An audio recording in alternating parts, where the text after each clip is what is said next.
saudara kita yang berada di Cianjur, yang dimana mereka sedang ditimpa bencana, sedang ditimpa musibah, yaitu gempa bumi. Maka penderitaan yang mereka rasakan itu pun adalah penderitaan kita, saudara-saudara. Air mata mereka yang tumpah, yang jatuh, itu pun air mata kita. Darah mereka itu pun darah kita. Penderitaan mereka penderitaan kita. Rasa sakit mereka rasa sakit mereka, rasa sakit kita. Mereka yang kehilangan harta benda sama seperti kita kehilangan harta benda kita. Mereka anak-anak yang kehilangan orang tua yang kehilangan anak sama seperti kita kehilangan anak-anak kita, dan kita kehilangan orang tua kita. Mereka para istri yang menjadi janda yang kehilangan suaminya, suami yang kehilangan istrinya, sama seperti kita kehilangan istri kita, dan istri kita kehilangan kita, saudara-saudara. Yakni penderitaan mereka penderitaan kita, rasa sakit mereka rasa sakit kita, kehilangan yang mereka rasakan itu pun adalah kehilangan kita, itu pun adalah rasa kehilangan kita, saudara-saudara. Oleh karena kita doakan agar saudara-saudara kita yang khususnya berada di Cianjur, mudah-mudahan Allah angkat segala macam bala, Allah angkat segala macam musibah, Allah angkat segala macam bencana yang menimpa saudara-saudara kita yang di Cianjur khususnya dan umumnya. Allah angkat segala macam musibah bencana yang terjadi negara kita tercinta, yaitu negara kesatuan Republik Indonesia, saudara-saudara. Hadirin sekalian yang dimuliakan oleh Allah Subhanahu wa taala, pasti kita bertanya-tanya, apa sebab terjadinya gempa bumi di negara kesatuan Republik Indonesia yang sangat kita cintai ini? Padahal Indonesia adalah negerinya para aulia, negerinya orang-orang soleh, negerinya para ulama. Banyak paku-paku bumi di negara kesatuan Republik Indonesia. Sebelum-sebelumnya di Lombok gempa bumi, di Palu gempa bumi sama dengan tsunami. Nah sekarang di Cianjur gempa bumi. Lombok adalah kota 1000 masjid, Lombok kotanya para wali, kotanya para ulama. Palu kotanya para ulama, Cianjur juga kota para ulama, kota para santri. Tetapi kenapa Allah berikan musibah? Kenapa Allah berikan bencana? Saudara-saudara sekalian yang dimuliakan oleh Allah, jangankan di Indonesia, Makkah paling mulianya kota, kota kelahiran Nabi Muhammad SAW, kota yang dimana di kota tersebut dilahirkan makhluk yang paling mulia, makhluk yang paling agung, makhluk yang paling suci, yaitu baginda Nabi besar Muhammad sallallahu alaihi wasallam. Makkah pun pernah dilanda gempa bumi, saudara-saudara, sebagaimana dalam hadis yang diriwayatkan oleh Imam Ad-Darul Qutni dan diriwayatkan juga oleh Imam Bukhari Muslim. Perawinya berbeda, setiap riwayat maka nama gunung berbeda-beda. Riwayat Bukhari Muslim diriwayatkan bahwasanya gunungnya adalah gunung Uhud, tetapi riwayat Imam Ad-Darul Qutni gunung tersebut adalah gunung Thabir. Nah saudara-saudara sekalian yang dimuliakan oleh Allah, ketika gunung tersebut gempa bumi, batu-batunya berjatuhan, di atas gunung tersebut ada Rasulullah, ada Sayyidina Abu Bakar As-Siddiq, Sayyidina Umar bin Khattab, dan Sayyidina Utsman ibn Affan. Ketika gunung tersebut mulai bergoyang, Nabi Muhammad meletakkan tangan sucinya di atas gunung tersebut, dan Nabi Muhammad berkata, belum saatnya bagimu, belum saatnya bagimu, berhentilah berguncang, ketahuilah di atas engkau ada seorang Nabi, maksudnya Nabi Muhammad, ada seorang As-Siddiq, maksudnya Sayyidina Abu Bakar As-Siddiq, dan ada dua orang syahid, maksudnya Sayyidina Umar bin Khattab dan Sayyidina Utsman bin Affan. Seketika itu juga gunung tersebut mentaati perintah baginda Nabi besar Muhammad dan berdiam dari guncangannya. Ketika gunung tersebut berhenti berguncang, maka Rasulullah bertanya kepada para sahabat, dosa apa yang telah kalian lakukan, maksiat apa yang telah kalian lakukan sehingga gunung ini bergoyang bergetar karena takut kepada Allah Subhanahu wa taala. Bahkan di zaman Sayyidina Umar bin Khattab, idza zulzilatil Madinah, ketika Madinah ditimpa gempa bumi, khataba Umar bin Khattab amaman nas, Sayyidina Umar bin Khattab beliau berkhutbah di hadapan manusia.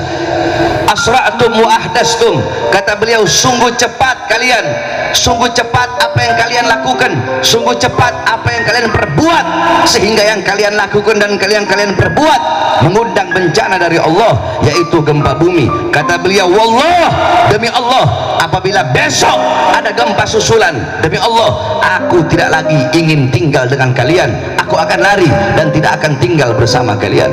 Di zaman Sayyidina Umar bin Abdul Aziz, ketika itu ditimpa gempa bumi, maka beliau mengirim surat kepada para gubernur-gubernur. Beliau panggil gubernur-gubernur tersebut untuk datang. Ketika para gubernur datang, beliau berkata, maksiat apa yang telah kalian lakukan, perbuatan dosa apa yang telah kalian perbuat, ketaatan apa yang kalian tinggalkan.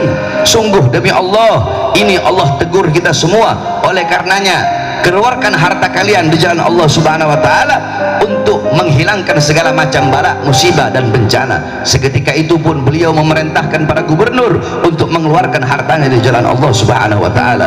Kemudian Sayyidina Ka'ab ibn Malik, beliau berkata bahwasanya tidaklah gempa bumi tersebut terjadi melainkan terlalu banyak dosa-dosa dan maksiat yang hamba-hamba lakukan di atas muka buminya Allah, sehingga bumi tersebut takut, bumi tersebut gemetar kepada Allah, sehingga karena gemetarnya, karena rasa takutnya, sehingga bumi tersebut berguncang, saudara-saudara. Kemudian Sayyidina Anas bin Malik radhiyallahu anhu, beliau pernah bertanya kepada Sayyidatuna Aisyah radhiyallahu anha akan pendapatnya tentang gempa bumi. Apa jawab Sayyidatuna Aisyah radhiyallahu anha? Beliau menjawab, tidaklah gempa bumi terjadi melainkan tiga perkara ini telah merajalela. Apa tiga perkara tersebut? Apabila tiga perkara ini telah merajalela, apa tiga perkara tersebut? Yang pertama, kata Sayyidatuna Aisyah, idza istahalla zina, apabila perzinahan, apabila zina sudah dianggap sesuatu yang halal. Apabila orang sudah berzinah di mana-mana, pagi, siang, sore, malam berzina, yang tua berzina, yang muda berzina, yang kaya berzina, yang miskin berzina, orang-orang tidak lagi punya rasa malu kepada Allah Subhanahu wa taala. Para pemuda-pemudi berzina, para anak-anak muda, laki-laki, perempuan ciuman di pinggir jalan, mereka bergandengan tangan di pinggir jalan, mereka berzina, mereka melacur di pinggir jalan. Saudara-saudara, zina itu adalah dosa yang besar. Ada orang berzina secara sembunyi-sembunyi, ada orang berzina secara terang-terangan. Akan tetapi perlu engkau ketahui bahwasanya dosa orang berzina secara terang-terangan itu lebih besar daripada dosa orang yang berzina secara sembunyi-sembunyi. Coba kita lihat anak-anak muda kita, para pemuda-pemudi kita di pinggir-pinggir jalan, saudara-saudara, di pinggir-pinggir jalan malam tahun baru, apalagi malam Valentine, yang paling banyak berzina, yang paling banyak melacur di Indonesia bukan orang Kristen, bukan orang Buddha, bukan orang Hindu, bukan agama lain, tetapi pemuda-pemudi Islam yang paling banyak melacur, yang paling banyak berzina, yang paling banyak berbuat dosa, yang paling banyak berbuat maksiat di Indonesia, saudara-saudara. Apabila pelacuran telah terjadi di mana-mana, wa istibahal khumur, apabila khamr telah dianggap hal yang dibolehkan, apabila khamr telah dianggap hal yang biasa, yakni khamr telah dianggap perkara yang biasa, orang mabok-mabokan pagi, siang, sore, malam mabok,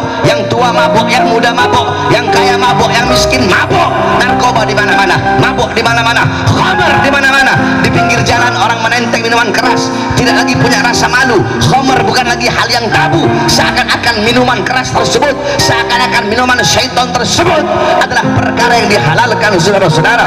Nah, perzinahan merajalela, perzinahan di mana-mana, khamr di mana-mana, wa darabu bil ma'azib.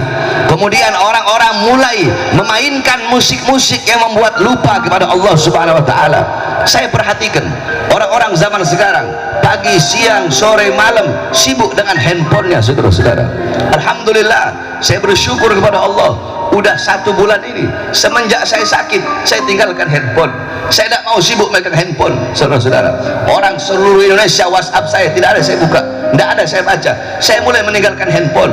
Anak-anak zaman sekarang umur 6 tahun pegang handphone, umur 7 tahun pegang handphone, umur 8 tahun pegang handphone, yang tua, yang anak kecil, yang muda, yang tua, semua sibuk dengan handphone, saudara-saudara. Pagi, siang, sore, malam waktumu diambil oleh handphone.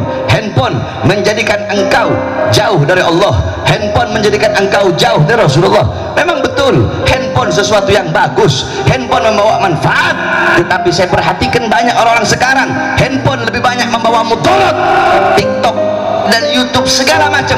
Orang-orang mulai lupa kepada Allah, mulai lupa kepada Rasulullah. Ulamanya, ustadz, kiai, habibnya sibuk main TikTok, saudara-saudara. Orang-orang lupa kepada Allah. Handphone, suami istri hadap-hadapan, si suami sibuk main handphone, si istri sibuk main handphone. Handphone menjauhkan orang-orang yang dekat. Kalian berkata handphone kalian bisa berhubungan dengan orang-orang yang jauh, ya.